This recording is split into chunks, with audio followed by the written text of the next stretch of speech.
Shalom teman-teman semua. Hari ini saya akan membacakan kisah Alkitab yang terambil dari Keluaran 14 ayat 15 sampai 31. Kitab Keluaran adalah kitab kedua dari 5 kitab pertama, yaitu Kejadian, Keluaran, Imamat, Bilangan, dan Ulangan. Dalam Perjanjian Lama yang disebut Taurat. Kitab Keluaran ini secara khusus menceritakan perjalanan kehidupan Israel sebagai sebuah bangsa. Mulai dari penindasan dan penjajahan Firaun di Mesir sampai pada pertolongan Tuhan yang memberikan kelepasan dan kemerdekaan. Pertolongan Tuhan untuk melepaskan bangsa Israel ini nampak dalam sebuah proses panjang yang telah dipersiapkan dengan sangat matang. Dimulai dari pemilihan dan pemanggilan Musa dalam Keluaran 3, dalam penyelamatan yang dilakukan Allah terlebih dahulu kepada Musa dalam Keluaran 2. Penolakan pembebasan oleh Firaun, tulah-tulah luar biasa yang ditimpalkan Allah kepada bangsa Mesir, sehingga akhirnya Firaun menyerah dan memberikan bangsa Israel untuk bebas. Namun ternyata bangsa Firaun tidak rela dengan kebebasan Israel dan kembali mengajar Israel dengan membawa 600 kereta yang terpilih dan dilengkapi dengan perwira dan prajurit-prajuritnya. Saat itu bangsa Israel terjebak di Baal-Zefon. Di depan mereka Laut Teberau, di belakang mereka bangsa Mesir membawa pasukan yang mengerikan. Di dalam kesempitan itu, bangsa Israel putus asa dan mengalah kepada Tuhan dan Musa. Lalu Tuhan membelah Laut Teberau, menyediakan jalan untuk dilewati bangsa Israel. Tuhan menyediakan jalan dari sesuatu yang bagi kita merupakan jalan buntu, supaya makin jelaslah bahwa Ia adalah Allah yang penuh kuasa dan mampu mengeluarkan segala sesuatu. Dan makin yakinlah bangsa Israel bahwa dengan kekuatan tangannya Tuhan membawa kita keluar dari Mesir.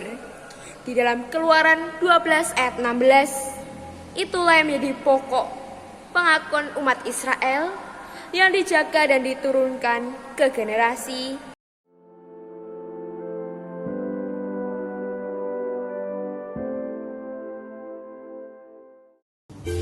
Shalom teman-teman, saya Aida dan kali ini saya akan membawakan kisah tentang Yunus bagaimana tertulis dalam kitab Yunus pasal 1 ayat 1 sampai 17.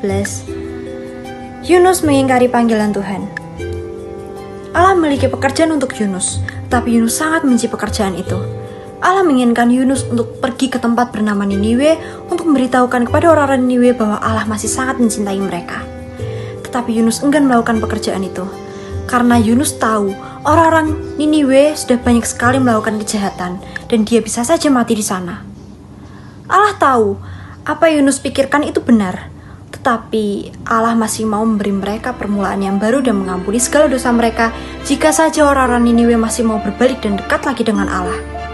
Tetapi Yunus menolak itu, karena baginya orang-orang Niniwe sudah terlalu jahat dan sudah tidak pantas lagi untuk dimaafkan.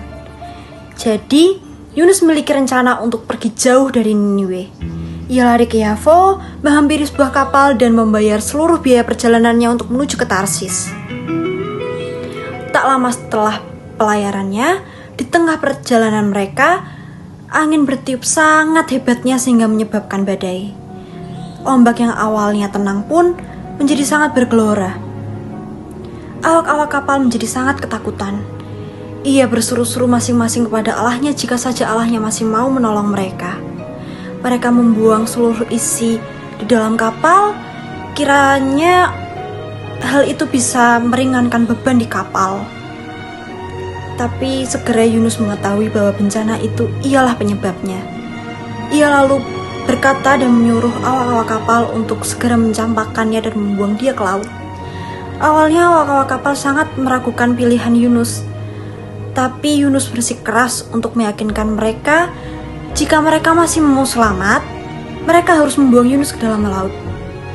Jadi mereka menuruti Yunus. Setelah Yunus dicampakkan oleh mereka ke dalam laut, badai pun menjadi tenang. Ombak yang awalnya begitu ganas pun menjadi reda. Segera Yunus mengetahui dan menganggap semua itu sudah selesai. Dan ia akan mati di dalam laut. Tetapi Tuhan punya rencana sendiri untuk Yunus. Tuhan masih mau menyelamatkannya. Jadi Tuhan mengirim seekor ikan yang sangat besar untuk menyelamatkan Yunus. Segera ikan itu melahap Yunus dengan satu kali lahapan. Di dalam kegelapan, Yunus mencium bau busuk makanan dan bau rumput laut yang sangat berlendir. Segera Yunus tahu bahwa ia belum mati, tetapi ia ada di dalam perut ikan yang sangat besar. Di dalam perut ikan itu, ia terus memikirkan segala tindakannya dan segala rencana konyolnya. Ia tahu bahwa itu adalah sangat salah, menghindari tanggung jawabnya dan pergi jauh dari Allah. Segera ia menyadari dan dia yakin untuk melakukan tanggung jawabnya, pergi ke Niniwe dan memberitahukan berita yang sangat luar biasa. Setelah 3 hari lamanya, ikan itu memuntahkan Yunus ke daratan. Lalu Yunus mendengar suara orang yang menyuruhnya untuk pergi ke Niniwe. Ia tahu bahwa itu adalah suara Allah. Segera dari itu, Yunus tidak lagi lari dari tanggung jawabnya. Ia dengan yakin untuk pergi ke Niniwe dan memberitakan berita itu, berita dari Allah. Ternyata sampainya ia di Niniwe, orang-orang Niniwe mendengarkan Yunus. Mereka semua sangat antusias dengan apa yang Yunus bawakan kepada mereka. Ia akhirnya berbalik lagi dan menjadi dekat lagi dengan Allah. Mereka meninggalkan kebiasaan buruknya dan melakukan apa yang Allah senangi. Misi berhasil. Tak lama kemudian, Yunus sadar bahwa selama ini ia membuang energi dan waktunya untuk melarikan diri dari Tuhan. Padahal, jika Tuhan mengutusnya ke suatu tempat dan memberikannya suatu pekerjaan, Tuhan pasti melindungi Yunus.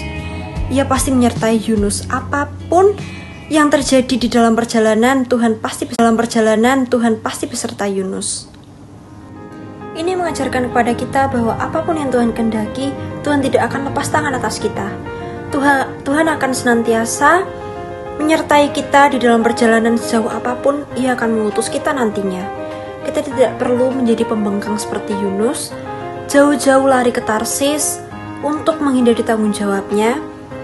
Padahal segala ketakutan yang ia takuti, itu ia sendiri penciptanya. Segalanya tinggal di kepala Yunus dan hatinya meragukan Tuhan. Kita sebagai manusia pasti memiliki rencana-rencana sendiri bagi hidup kita. Dan Tuhan pun memberikan kita hak kebebasan memilih jalan hidup seperti apa yang akan kita pilih. Tetapi, kita tidak boleh lupa bahwa yang menciptakan kita memiliki segala rencana indahnya sendiri bagi hidup kita, dan kita tidak boleh menolak, menghindari apalagi meragukan rencana yang Ia kehendaki bagi kita, karena itu pasti sudah yang terbaik bagi kita. Semoga kisah Yunus ini menjadikan kita pribadi yang lebih taat, lebih peka, dan lebih mendengarkan apa yang Tuhan mau. Kita tidak boleh menjadi seperti Yunus, karena itu sudah pasti tindakan yang salah dan sangat mengecewakan Tuhan. Sekian dari saya, sampai jumpa lagi.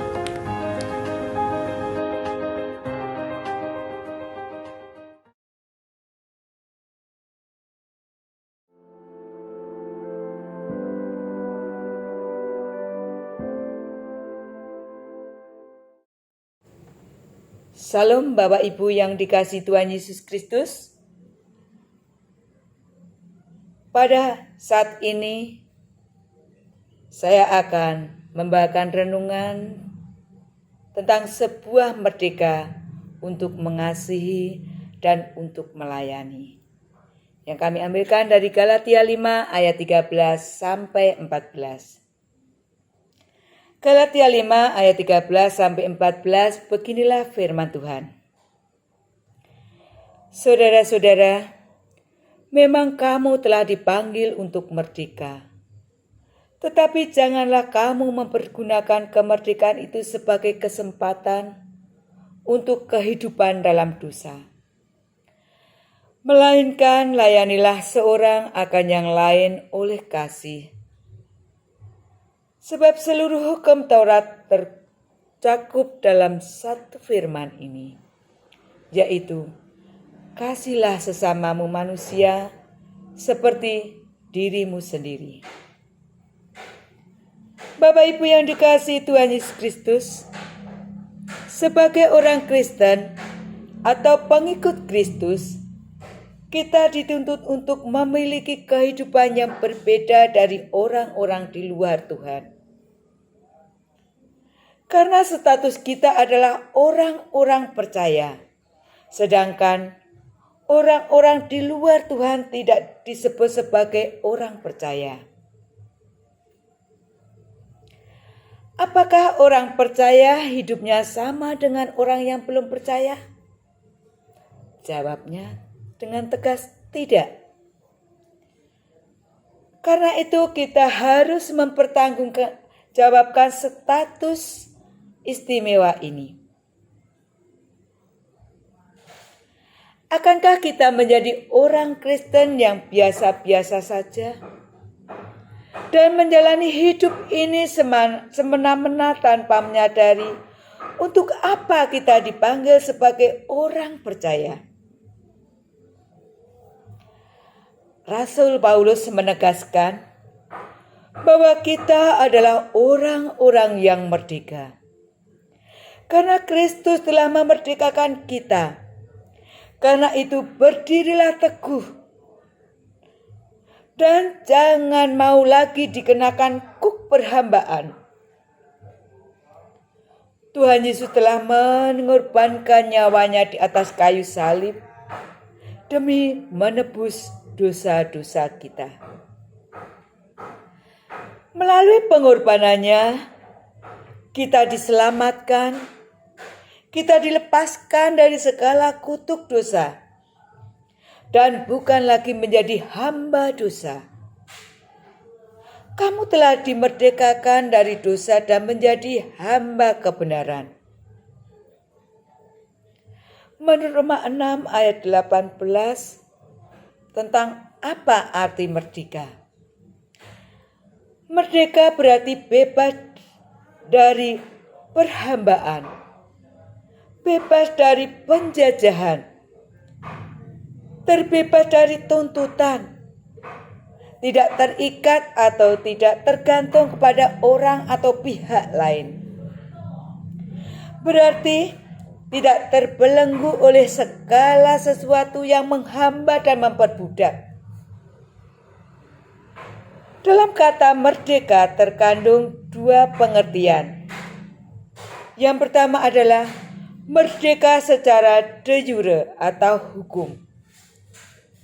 Dan yang kedua adalah merdeka secara de facto atau nyata. Contohnya adalah keberadaan negara ini yang secara de jure telah merdeka pada tanggal 17 Agustus 1945. Tetapi secara de facto atau kenyataannya, masyarakat Indonesia belum benar-benar merdeka. Masih terjajah ekonomi. Sehingga jurang pemisah antara si kaya dan si miskin masih terlihat jelas. Ketidakadilan di bidang hukum juga masih terjadi di mana-mana. Pada saat seseorang percaya kepada Yesus sebagai Tuhan dan juru selamat pribadi, secara de jure ia sudah dimerdekakan dari dosa. Tetapi secara de facto masih banyak orang percaya yang belum merdeka. masih saja terikat oleh berbagai macam keinginan daging.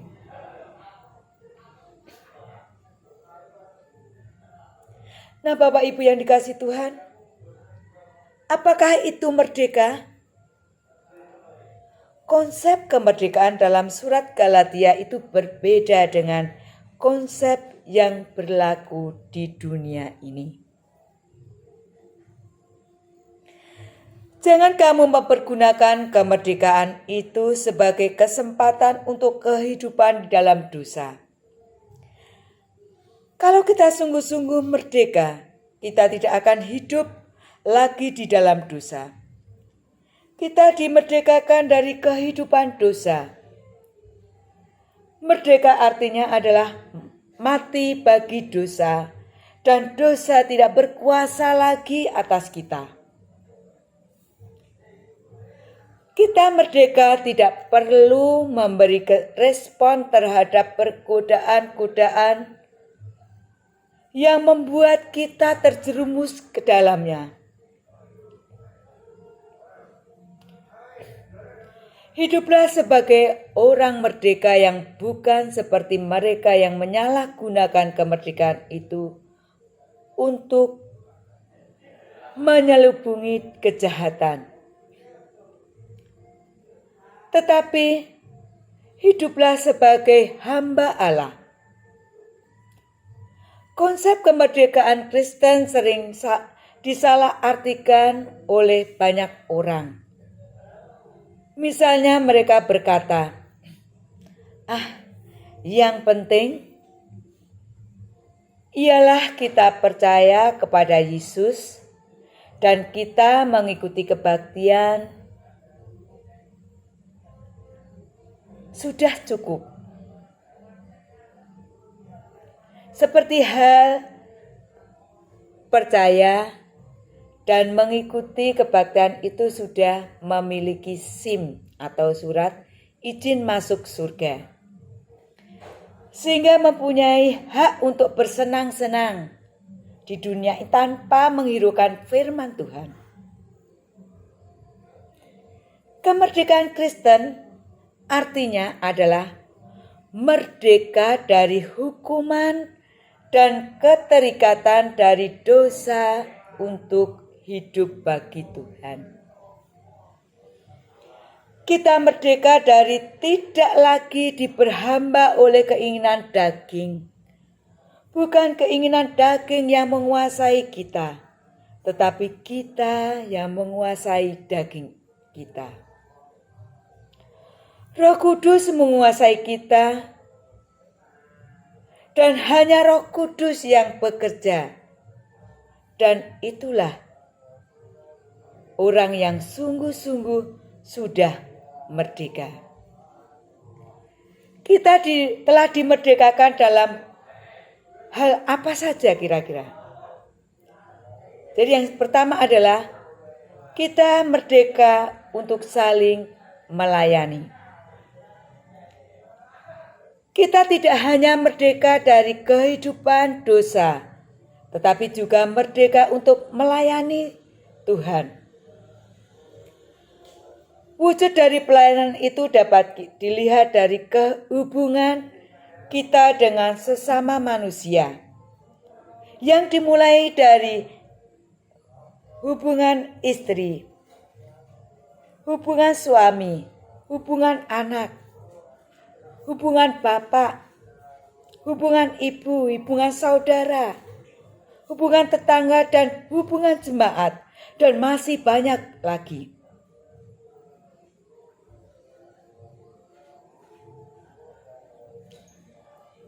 Mengerjakan yang terbaik bagi sesama kita adalah kasih agape. Dan itulah yang menjadi ciri dari iman orang-orang benar.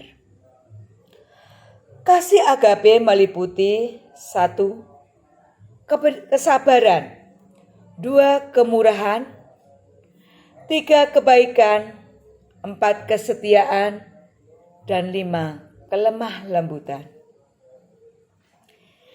Yang kedua adalah merdeka untuk saling mengasihi. Alkitab menasihatkan agar kita yang telah dimerdekakan oleh Kristus tidak menyalahgunakan kemerdekaan itu untuk berbuat dosa.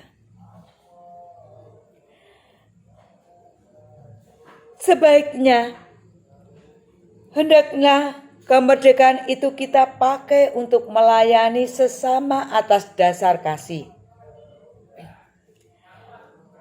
Kemerdekaan di dalam Kristus juga berarti adanya kebebasan untuk kita mengasihi sesama manusia tanpa membeda-bedakan status.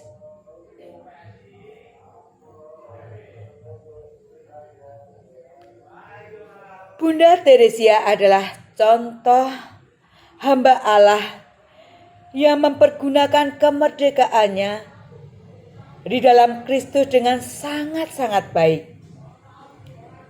Ia bebas untuk mengasihi sesamanya, yaitu sesamanya yang menderita, sesamanya yang diabaikan oleh dunia ini, sesamanya sehingga dapat merasakan kasih Kristus. Yang ketiga adalah merdeka bukan membuang hukum Taurat, tetapi merdeka justru untuk menggenapi hukum Taurat. Dalam ayat 14. Jadi merdeka bukan berarti membuang hukum Taurat kita, tetapi kita diselamatkan oleh iman karena anugerah. Kita dimerdekakan untuk hidup sesuai dengan hukum Taurat sebagai wujud kasih kita kepada Yesus Kristus. Yang keliru adalah kita hidup menurut hukum Taurat untuk membujuk Allah agar memberikan kepada kita tempat di surga. Jadi hukum Taurat yang menyatakan kehendak Allah. Kesimpulannya adalah orang Kristen telah dipanggil dalam kemerdekaan itu. Oleh karena itu akibatnya adalah satu, kita merdeka. Artinya kita tidak lagi dikuasai dan dibelenggu oleh dosa. Yang kedua, kita merdeka. Artinya kita diberi kesempatan untuk melayani Tuhan dan melayani sesama. Yang ketiga, kita merdeka artinya kita mengasihi hukum Taurat dan menjadi hukum Taurat itu sebagai tuntunan yang menyatakan kehendak Tuhan dalam kehidupan kita. Nah, Bapak Ibu yang dikasihi Tuhan, melalui firman ini kita sebagai umat Tuhan yang tinggal di bangsa yang merdeka, apakah kita sendiri telah mengalami kebebasan yang sejati di dalam Kristus?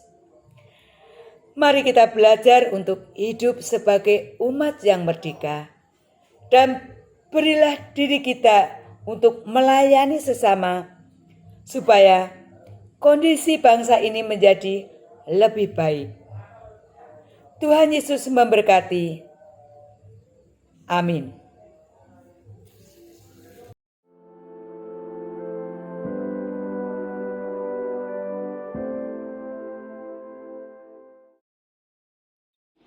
Halo teman-teman, selamat berjumpa dalam storytelling kitab suci.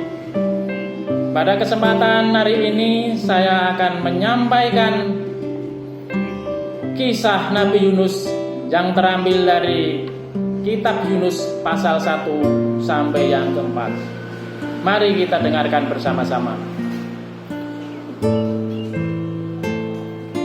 Adalah Israel yang bernama Yunus. Ia adalah anak dari Amitai. Pada suatu hari Tuhan berfirman kepada Yunus. Demikian katanya. Yunus, bangunlah dan pergilah ke kota Niniwe. Katakan kepada seluruh penduduk Niniwe untuk bertobat dari segala dosa-dosa yang mereka lakukan. Tetapi Yunus menolak perintah Tuhan dan ia melarikan diri ke kota Tarsis.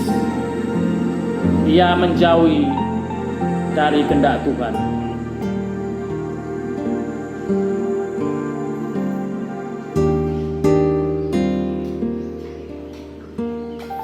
Lalu Yunus pergi ke Yapu. Di sana ia menaiki sebuah kapal yang menuju ke Tarsis bersama dengan penumpang-penumpang lainnya. Ketika kapal berlayar sampai di tengah lautan, Tuhan mendatangkan angin yang sangat dahsyat sehingga gelombang yang besar menghantam kapal dan kapal hampir tenggelam. Lalu semua penumpang dan nahkoda kapal menjadi takut. Mereka berteriak kepada Tuhannya masing-masing. Barang-barang yang ada di kapal dibuang ke laut untuk meringankan beban kapal supaya tidak tenggelam. Ketika itu Yunus tertidur pulas di bagian kapal paling bawah.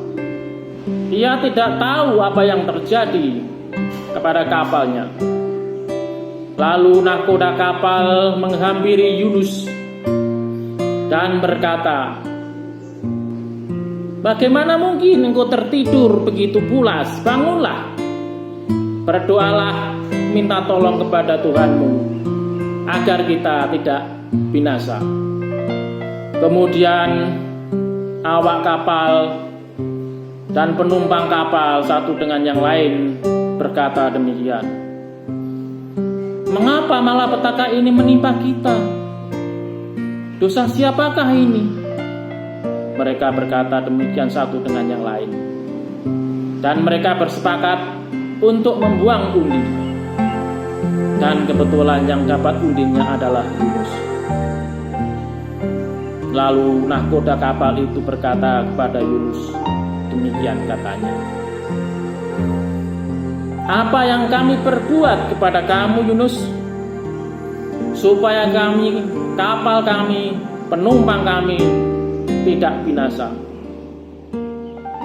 Lalu Yunus menjawab demikian katanya, "Angkatlah aku dan buanglah aku ke laut, supaya kamu tidak binasa dan selamat. Ini karena kesalahan dosa-dosaku." Lalu dibuanglah Yunus ke tengah-tengah lautan. Dan seketika itu juga Yunus ditelan ikan yang sangat besar. Ia di dalam kapal selama 3 hari 3 malam. Di dalam kapal Yunus berdoa. Yunus minta ampun, menyesali dosa-dosanya yang telah menolak perintah Tuhan. Dan ketika itu juga Tuhan mengabulkan doa-doa Yunus. Lalu ikan yang besar sekali memuntahkan Yunus ke daratan. Lalu Yunus pergi mengabarkan berita pertobatan ke kota Niniwe. Maka berserulah Yunus kepada seluruh penduduk Niniwe. Demikian katanya, "Wahai seluruh penduduk Niniwe, bertobatlah kepada Tuhan. Jika dalam waktu 40 hari kamu yang tidak percaya, maka kota Niniwe akan dihancurkan oleh Tuhan."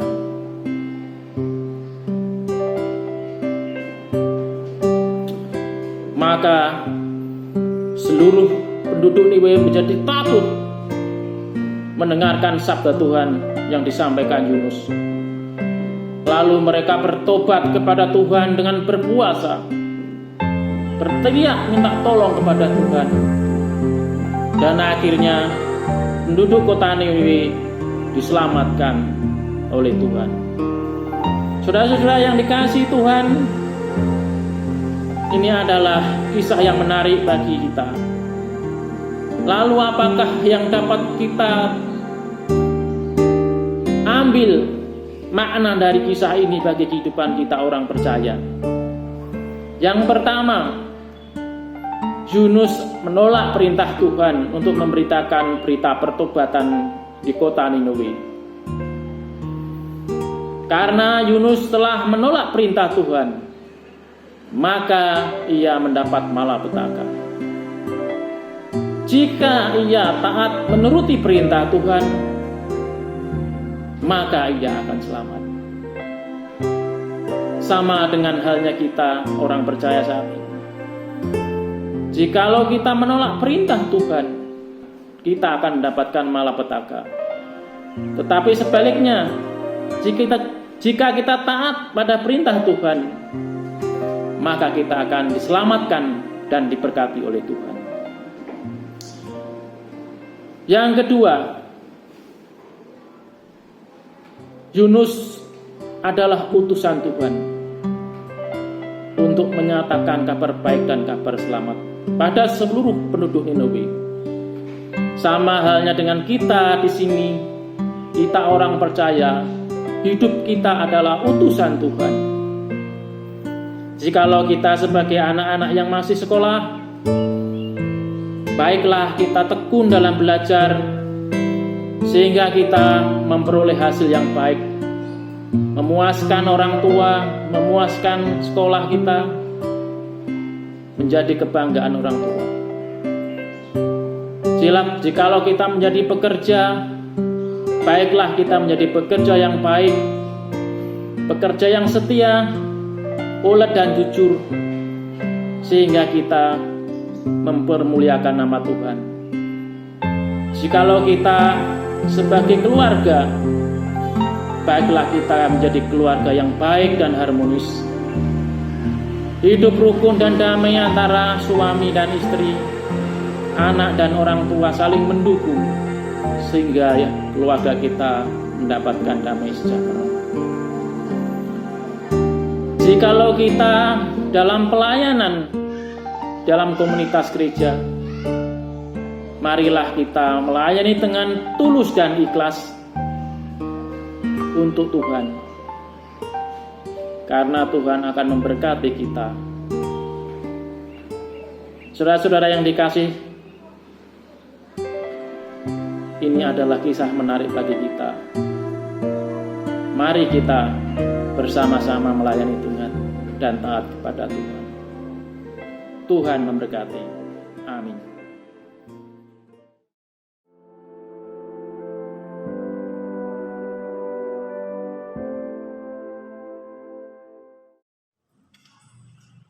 Shalom, single parent akan bercerita mengenai kebun anggur Nabot yang diambil dari 1 Raja-Raja 21 ayat 1 sampai dengan ayat yang ke-29. Pada zaman dahulu di istana Israel mempunyai seorang raja yang bernama Ahab. Ia mempunyai istri yang bernama Isabel. Dia sangat jahat dan sangat licik sekali. Dia membunuh para nabi Tuhan dan juga menyuruh orang-orang untuk menyembah dewa-dewa palsu. Ahab tinggal di suatu kerajaan yang sangat megah.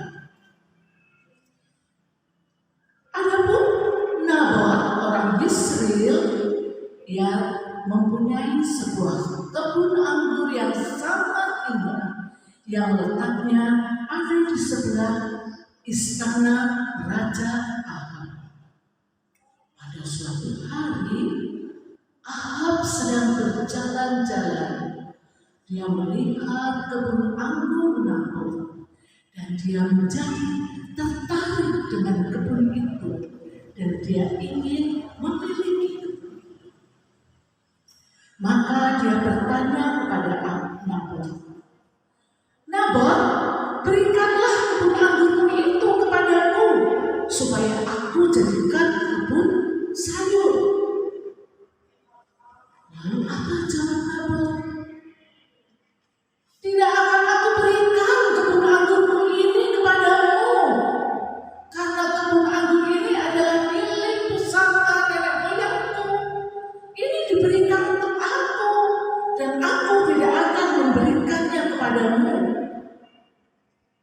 itu Nabot langsung dia pergi meninggalkan raja.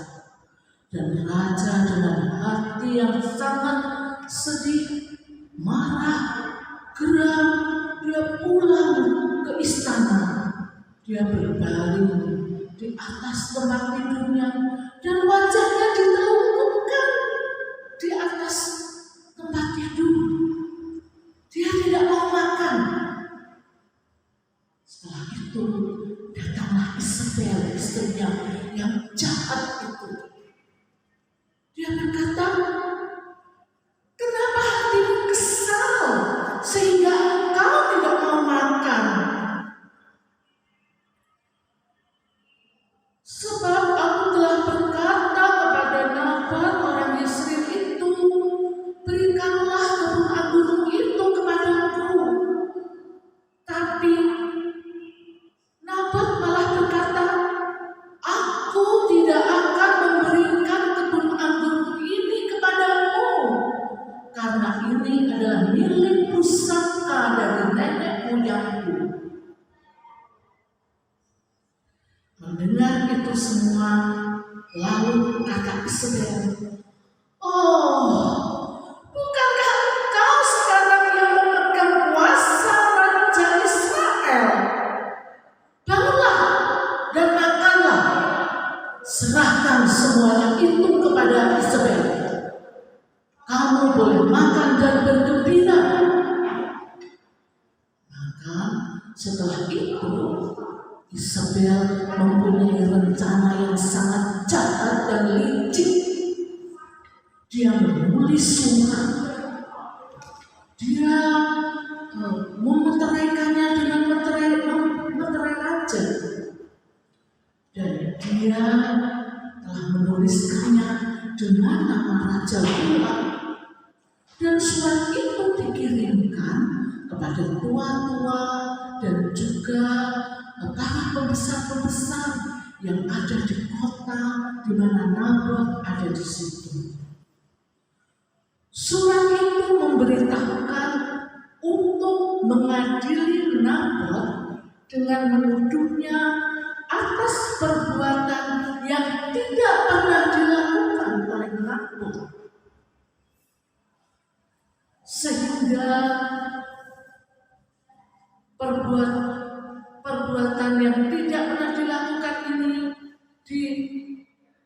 ditujukan kepada Nabot, dan Nabot dijatuhi hukuman mati.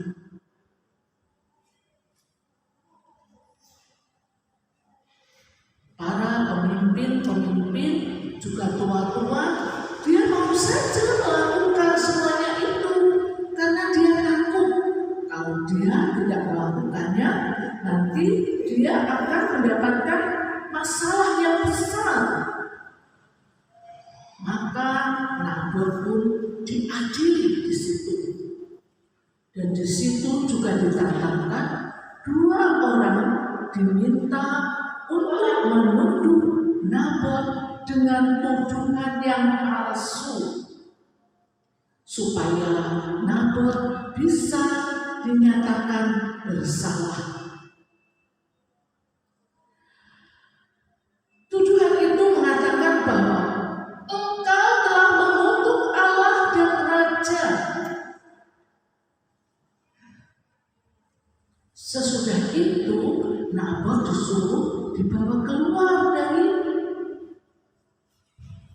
kota itu dan dia akan disuruh melempari batu sampai mati. Lalu mereka melakukan seperti yang diperintahkan oleh Isabel,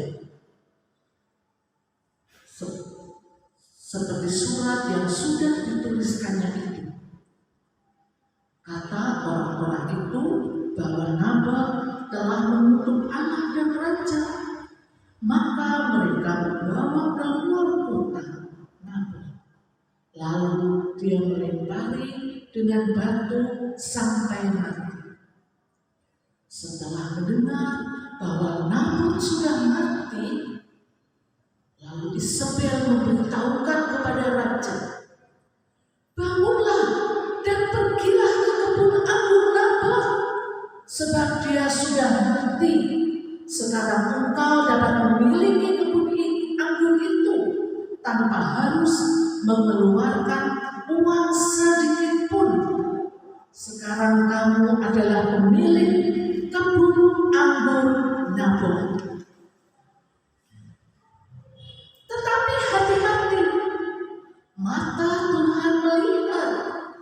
apa yang kita perbuat?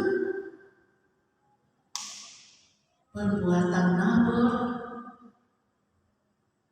waktu itu yang tidak mau memberikan milik pusakanya kepada Ahab, yang membuat Ahab menjadi marah.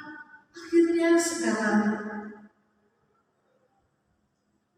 Ahab mendapatkan hukuman karena perbuatannya. Tuhan melihat apa yang telah Ahab dan Isabel lakukan.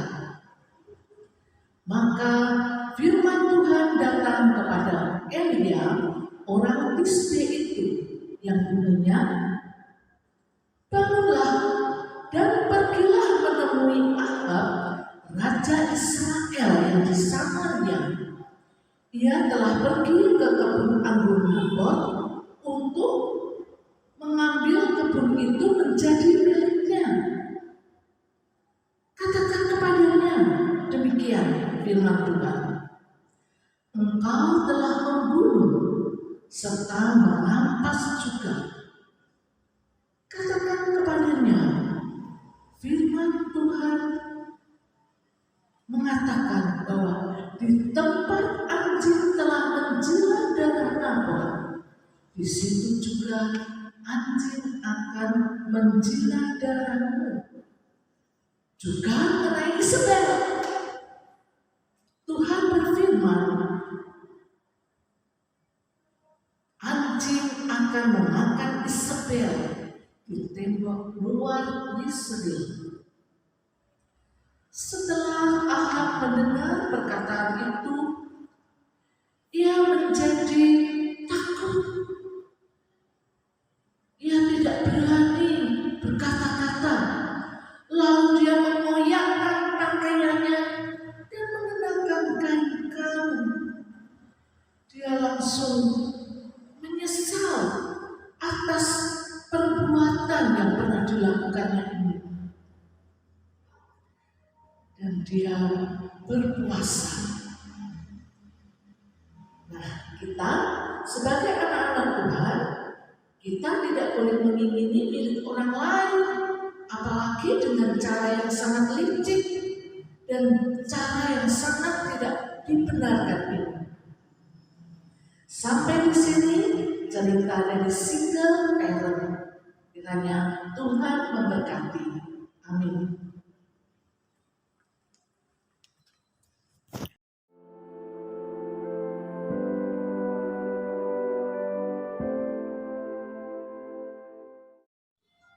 Shalom, saudara-saudaraku yang terkasih di dalam Yesus Kristus. Kali ini saya ingin bercerita tentang Yesus mengusir roh jahat dari orang Gerasa. Yang saya ambil dari Markus 5 ayat 1 sampai 20. Lalu sampailah mereka di seberang danau di daerah orang Gerasa. Baru saja Yesus turun dari perahu.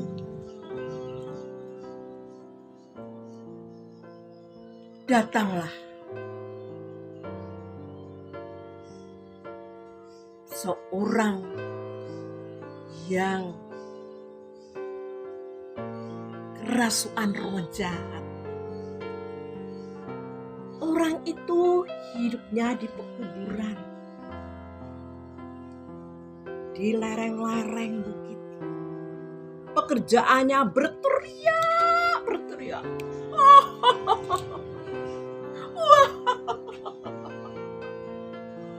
Tiba-tiba ketika Yesus datang, dan baru saja Yesus turun dari perahu,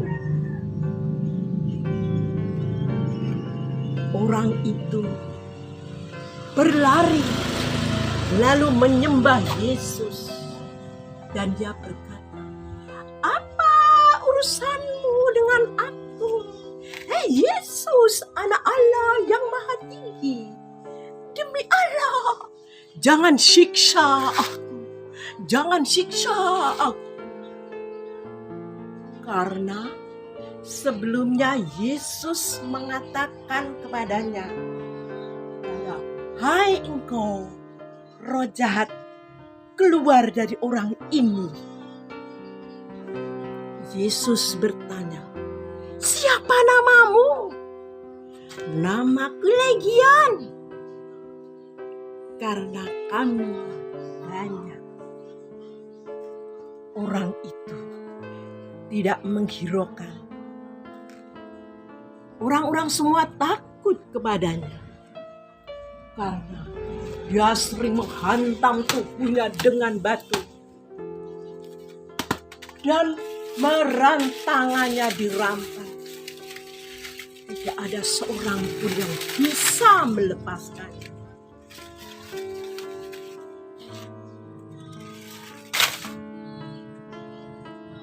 Yesus mengasihinya. Dia berkata, orang ini berkata bahwa dia tidak mau Yesus berada di daerah itu. Saudara-saudaraku yang terkasih, bagaimana cerita selanjutnya?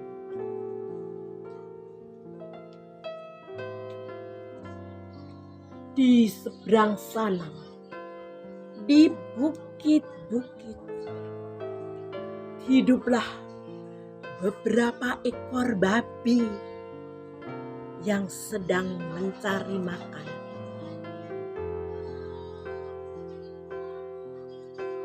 Mereka berkata pada Yesus supaya memindahkan roh jahat itu ke dalam babi-babi itu. Bagaimana saudara-saudaraku? Yesus mengabulkan permintaan mereka atau tidak? Ya, Yesus mengabulkan permintaan mereka. Lalu Yesus memindahkan roh-roh jahat dari babi, dari orang itu ke babi-babi. Dan babi-babi tersebut terjun ke jurang dan mati ke dalam danau, lemas semua. Apa kelanjutan cerita? Saudara-saudara kasih, orang-orang peternak babi tadi lari ke kampung-kampung. Dia mengatakan bahwa, "Hai, ada mukjizat. Yesus menyembuhkan orang itu." Dan babi-babi itu lemas dan masuk ke dalam jurang. Mereka berdatangan kepada Yesus. Dan apa yang dilihatnya? Orang yang kerasukan setan tadi sudah memakai baju dan duduk di dekat kaki Yesus. Orang tersebut meminta pada Yesus agar